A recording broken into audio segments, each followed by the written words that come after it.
When you got this role, did you go, yes, but wait, how dangerous is this? I showed my mum a bit of Fury Road, particularly one of the kind of sequences with the war rig where there was all kinds of things going on. And she went, you will be mostly inside the truck. I don't know if I ever let myself go, yes, I must have.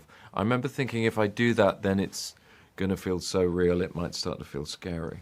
Most of the tools and vehicles in this universe are put together from many different things. What was the most unusual thing you discovered in a tool or vehicle? I had quite an unusual gear stick. It was like a piece of wizened Chinese man, I think, kind of carved in ivory gear stick. And then the steering wheel was had a skull made out of screws and bolts. Yeah, it was an extraordinary piece. You know, not the thing you thought, not the sort of thing you'd need an airbag in front of if you were going to make an emergency stop.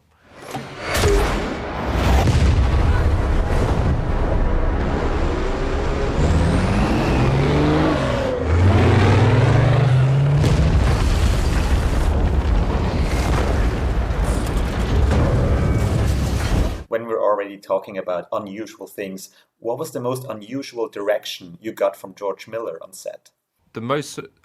He's very good in terms of like working from the inside out.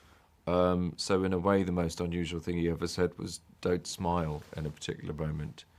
And he actually, I think he said it while we were recording because it was a silent moment between Anya and I. And I went with it because it's George and you trust him. But usually it was more of a inside-out note, so that probably felt the most unusual. What was your first day on set like? Did you start right away with an action scene or with something quieter? I don't actually remember exactly what. I think we filmed when I get dragged around by the motorbike, by I think it's Big Jilly's bike, and that was all shot in a very long take. And of course, when I read that, I thought, well, it'll be a cutaway of this and a cutaway of that, and it'll all be compartmentalized. So it was quite...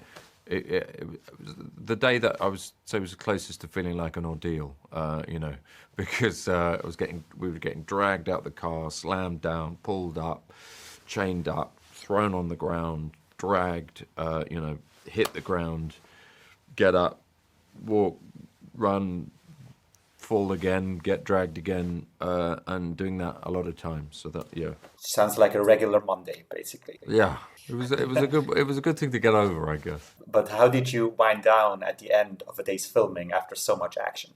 I usually went to the gym. There's obviously a backstory to your Praetorian Jack. Would you like to tell this story one day in another Mad Max film, or would you like to keep the mystery? I'd jump at the chance.